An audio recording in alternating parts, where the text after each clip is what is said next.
All right, today I'm going to give you 5 simple tips, 5 practical daily tips that if you implement in your daily life, I guarantee you your life will change for the better in 2023.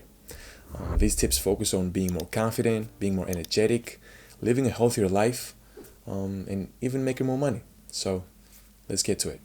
Tip number 1 is leaving your phone away when you go to sleep. I want to talk about what I call the morning syndrome. The morning syndrome is this feeling that you get when you wake up. You basically forget all the goals that you have. You don't want to get up. You don't want to chase anything. You feel like this isn't what you really should be doing in life. And this really lasts for about 1 minute. If you push yourself and you actually do get up, it really only lasts about 1 minute.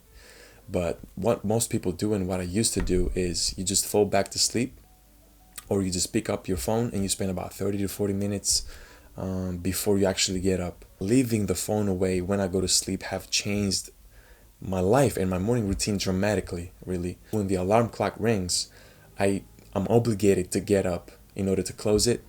And that gives me this little push that I need in the morning to get unstuck from the bed. And that helps me be more positive. That helps me get to the day much faster. That helps me be more energetic, because that's really the first battle that you face in the day, right? The battle that you give to get the fuck out of bed. So pushing myself by leaving the phone away really helps me to win that first battle. Tip number 2 is basically getting to the bottom of your finances, getting a hold, a control of your finances. Of course, you're going to pay for gas. Of course, you're going to pay for rent if you live on your own. You're going to have to pay for groceries. So these things are unavoidable, right? You should be trying to limit those as much as possible, but these things are unavoidable. I want you to mainly focus on these 3 things that I want to say, that I'm going to say here. The first thing is basically you need to put a limit on your fun expenses, on your pleasure expenses, right? You need to find a balance between having fun and not overdoing it, not overspending money. Because I tell people all the time, like I tell friends of mine all the time, it's not how much money you make, is about how much money you keep and how much money you invest and all that. Even if you make a lot of money and if you spend it all, you basically stay stable. Of course, if you're a person that likes to have that pleasure, to have fun all the time, that's good. I mean, if you want to live this life, then that's okay. But if you're trying to build wealth and you're trying to get this freedom in life, because unfortunately life and this world is a money ruled world, right? So if you're trying to build wealth and get this freedom in today's world, you're going to have to find that balance. Another thing that I wanted to say here is try to invest a certain monthly amount.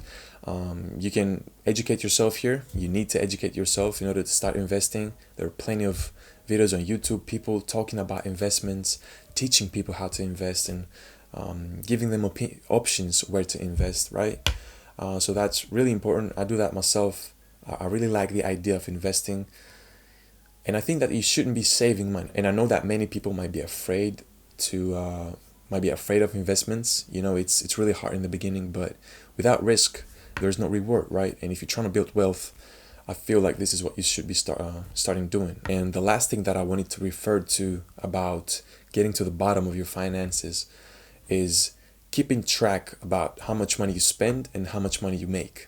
So it's pretty easy. You just load up the Notes app on your phone. Whatever you go to the grocery shop, whatever you put gas on your car, whatever you buy something to eat, rent, whatever, you just write it down. So you have an image about how much money comes in and comes out. And that helps you make adjustments. For example, maybe I shouldn't spend, maybe this month I spent way too much money on having fun. Maybe this month I should be going to another grocery shop. Maybe my expenses will get lower. The third tip is writing things down. And I cannot stress enough how much this has helped me, from to-do lists, sitting at night, the night before, and writing down small achievements that you want for the next day, to ideas that come up throughout the day about your business or about your daily hustle, about your hustle, to long-term goals, to groceries, maybe some advice that somebody gave you don't want to forget.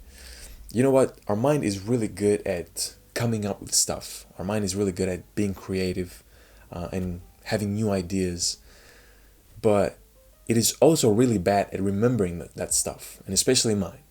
So if you are like me, it's so good to just open the notes app, write those things down, and basically decompress your mind. It's gonna help you be more stress free. Because if we keep all these things in if I had to keep in my mind that I have to film this video today, then I have to go to college and ask my tutor about a certain question that I want, and then I have to do this work that my dad told me, and then I have to come back, upload this, and also make this comment on this video. Like, if I had to remember all that stuff, it would be impossible for me to function. Like, I would have not stress, but I would always have to remember something, and that's not good. So write those things down, decompress your mind, and every once in a while, just open your phone, see what you have to do next, delete the things that you already done for today, and that will help you. That will help you so much. Tip number 4 is taking care of yourself. And we as people get caught up in responsibilities and work. We forget about that a lot of times. So you should find an exercise, going for a walk maybe. Maybe you like running, maybe you like boxing with a trainer, whatever that is. You should find one type of exercise that you do 3-4 times a week. That's one. Another thing is that you should be more aware of your posture. Like, right now I'm sitting in this table talking to you. I'm unconsciously aware of my posture because I've trained my mind to be unconsciously aware of it. We drive a lot, we work a lot, we sleep a lot, and in all these activities we have a certain posture. And if we could fix that up to some point, and you could and should educate yourself about that on YouTube. There's plenty of videos with people talking about how you should sleep, how you should sit on your desk, how you should drive. That will help you be more healthy and bring you that longevity. You will have less musculoskeletal problems, less pain on your neck, stiff back.